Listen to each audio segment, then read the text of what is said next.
Hola, buenas tardes a todos. Antes de empezar, la verdad es que me siento muy contenta por estar aquí y ver que todas las ponencias que se han explicado realmente van para innovar y, sobre todo, a mí en la práctica diaria como profesional. Una, eliminamos esa pistola que yo en la práctica diaria cuando la cojo realmente parece un elemento de la Inquisición. Imaginaos para el paciente. Eso por un lado. Segundo, Rafael, nos va a ayudar, si se pudiera implantar, ¿no?, el hecho de que aparezca el índice de tobillo-brazo para poder tener una buena comunicación entre profesionales y de que la gestión del enfermo sea mejor. En tercer lugar, el proyecto EPICOPIP, porque quizás yo lo que os voy a explicar, una de las cosas que yo veo, sobre todo, es esa falta de comunicación y de información entre profesionales. A ver, en los últimos años, igual que, que hemos comentado todos en las ponencias, está claro que se han producido cambios sociodemográficos, culturales y políticos que generan la búsqueda de estrategias para atender a las necesidades cambiantes de la población. Ese es el reto principal, realmente. Espera que no me cambia. Vale. El reto principal de los servicios de salud, el que tiene que ser para poder dar una buena prestación. El paciente crónico complejo del que yo os voy a hablar, que luego os explicaré quién es, a quién hacemos la atención, a quién se presta la gestión de casos, recibe una atención clínica puntual y reactiva al problema. Actuamos cuando hay un problema y en muchas ocasiones no está coordinada. En muchas ocasiones, en otras sí, pero en muchas no lo está. Por lo tanto, estos pacientes hacen un uso poco eficiente y eficaz del sistema sanitario, siendo grandes consumidores, como habéis comentado, de los recursos del sistema. De la población que yo os voy a hablar, que supone más o menos un 5% de la población, el gasto de ellos es un 70%. Y además son recursos muy caros. Estamos hablando de un paciente complicado, pluripatológico, con una medicación complicada y con servicios de toda la red sanitaria compleja.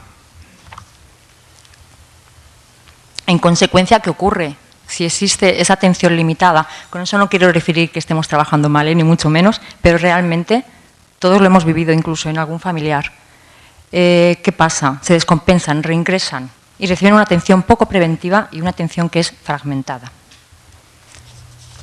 Por consecuencia, se requiere una serie de factores diferenciadores que impulsen a un nuevo modelo de atención. En primer lugar, yo creo que tenemos que ir hacia modelos de atención integral, abordajes interdisciplinares y, sobre todo, una máxima, una premisa, que el paciente sea el responsable de su salud. Y ahí tenemos que hacer nuestra atención, cada uno de los profesionales, pero haciendo que él se responsabilice. Otra palanca de cambio, la aplicación de modelos de gestión de casos, de lo que os voy a hablar. Mejora en la identificación de riesgo, de la población de riesgo, a través de modelos predictivos que ya se están haciendo y se van perfeccionando poco a poco, de tal manera que sabremos qué le pasa a la población, qué es lo que tenemos. Sistemas de información. Aquí recojo también ya no solo un poco lo del tema de la historia clínica compartida para que lo visualicemos todos los profesionales, sino también lo que ha comentado antes Gloria, ¿no?, en realmente invertir y trabajar con sistemas de información, la telemedicina, para poder gestionar mejor la patología de estos pacientes. Ahí hay un trabajo que ya se está haciendo en algunos casos. También como palanca la contención del gasto farmacéutico. Ya tenemos iniciativas, la receta electrónica. Ahí es otro tema que es un reto importante en los servicios de salud. Y no por último, porque hay muchas más cosas que tenemos que ir trabajando todos, es mejorar la coordinación entre niveles a través de procesos asistenciales integrales también, consensuados entre todos. Para poder identificar qué población atiende cuando se inició el proyecto de gestión de casos, lo que hicimos fue utilizar la pirámide de población, de estratificación de población de Kaiser Permanente, en la cual todos sabéis que en la base tenemos a la población sana, la población en la cual todos los profesionales lo que hacemos es promover la salud. En un segundo nivel, que más o menos es un 70% de la población, ahí están los pacientes crónicos simples, los que tienen una o dos patologías, pero están controlados. Y ahí nuestra labor, al igual que promover la salud, porque eso es básico, promover la salud y que él sea responsable, lo que vamos a hacer es un soporte en su autocuidado. En un tercer nivel tenemos al paciente crónico de alto riesgo, que puede tener varias patologías y que ahí nuestra atención, siempre, las otras funciones también, es la gestión de la patología. En la cúspide de esa pirámide, ahí tenemos donde está ubicada el proceso de atención de la gestión de casos. Es un 5% de la población y estamos hablando de un tipo de paciente que ahora os presento. El paciente complejo, crónico complejo y, por supuesto, su núcleo familiar. No nos podemos olvidar. Son nuestros aliados en el domicilio o en esa persona que está enferma y que está en un punto muy complicado de salud. ¿Qué hicimos? Cuando iniciamos el proyecto, todos los profesionales que intervinieron consensuaron varios criterios para poder identificar, a través también incluso pues, con esos listados que os decía predictivos, identificar de qué personas estábamos hablando. Se tomaron criterios de edad, de comorbilidad a través del índice de Charlson, cuántas veces ingresaba en un año, en urgencias, si era una persona en el final de la vida, cuánta medicación tenía, si tenía cuidador o no, y a partir de ahí, con esos criterios que en otras zonas donde está implantado también el proyecto pueden ser 7, 6, depende de la zona, porque hay que estudiar muy bien la población. Nosotros, si cumplían 5 criterios, ya entraba a formar parte del seguimiento por la unidad de gestión de casos. ¿Qué es la gestión de casos? Es un proceso de atención, de valoración y de planificación, siempre colaborando con todos los profesionales y asegurando unos objetivos pactados entre todos. Pero ante todo, vuelvo a repetir, y es muy importante, si no, no conseguiremos nada, pactar con el paciente, escucharle y hablar con él y trabajar ese plan de curas conjuntamente. La misión de la gestión de casos es asegurar una continuidad asistencial, asegurando que los pacientes de alta complejidad, ese paciente que os he dicho que está en un punto de alto riesgo, reciba el tratamiento y el recurso adecuado en el momento en el que lo precisa, con lo cual conseguiremos que se maximice su salud y minimizaremos la hospitalización o la demanda de recursos, el resto de atención primaria, sociosanitaria, etc. De esta manera aseguramos criterios de equidad y de eficiencia. ¿Dónde se sitúa la gestión de casos?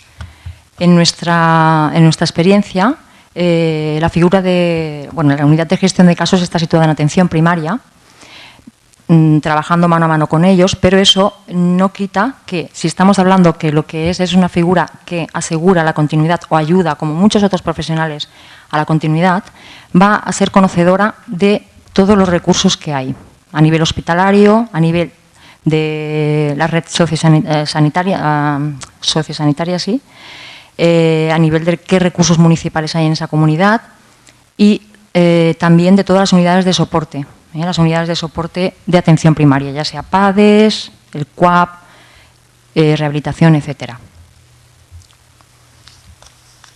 ¿Qué tareas hace la unidad de gestión de casos? Sobre todo, búsqueda proactiva. No nos podemos quedar parados a que nos vengan el paciente o a que digan, mira, que ha ingresado. No, búsqueda proactiva. Nos ayudarán esos listados predictivos que se están trabajando cada vez más para poder conocer qué población es la que tenemos que atender. Pues lo siguiente va a ser una valoración integral del paciente y del núcleo familiar, planificando las curas continuamente y optimizando los recursos sanitarios a través del pacto terapéutico, que os decía, con el paciente y con la familia. Ya digo, no conseguiremos nada. Si no hacemos una buena valoración integral de lo que hay, por mucho que le digamos, tómese esto, tómese lo otro, si no vemos qué es lo que está pasando en ese núcleo familiar, por qué se descompensa, por qué no se toma la medicación, no vamos a conseguir nada. Y aquí hago un breve inciso, porque es un caso que viví muy de cerca. Era una señora con una cardiopatía isquémica, era asmática, tenía una comorbilidad importante y esta persona no paraba de descompensarse. Cada 2 por 3 la teníamos con descompensación e insuficiencia cardíaca. Se hizo la revisión del caso y cada 2 por 3 pues bueno, el tratamiento lo tenía adecuadamente, el tratamiento depresivo, y se iba subiendo los fármacos. Cuando fui al domicilio valoré la situación junto con el equipo, observé que la señora no se quería tomar el Seguril. Digo, pero señora, si usted tiene el Seguril, ¿cómo puede ser que la señora no quería tomarse el Seguril? ¿Por qué? Su esposo había tenido 2 anginas de pecho. Ella estaba encamada, dependiente, no podía moverse, y era él el que tenía que hacerle la higiene y cambiarle el pañal. Como cada vez que tomaba el Seguril, ya sabéis todos el efecto, ella no lo quería tomar. Y cada 2 por 3 la teníamos pues con edemas, con el problema que conlleva. Hasta que se valoró el buscar una cuidadora y el ver que esta persona el cumplimiento terapéutico lo hiciera. Con eso quiero decir que es muy importante una buena valoración. Por supuesto, es básico que esta figura trabaje conjuntamente con los profesionales de referencia y que tenga un valor añadido. Si no, no estamos hablando de algo nuevo y que integre, ese es el valor añadido, integre todo lo que los profesionales aportan en el cuidado del paciente.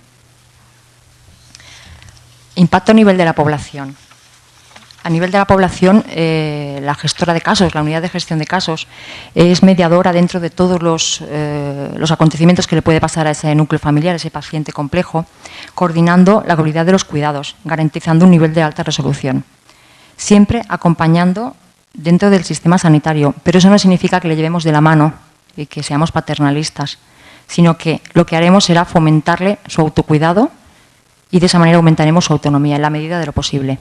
Siempre informándolo de que los recursos son los adecuados cuando él los precise. No que vaya a pedir y ya está, sino que él sepa qué es lo que necesita. De esa manera mantenemos y mejoramos la calidad de vida de los pacientes de alta complejidad y de los cuidadores. A nivel de la organización, os quisiera comentar que a través de circuitos consensuados entre todos los profesionales se consigue una fluidez en la atención al paciente crónico complejo. Este consenso es importante que sea a nivel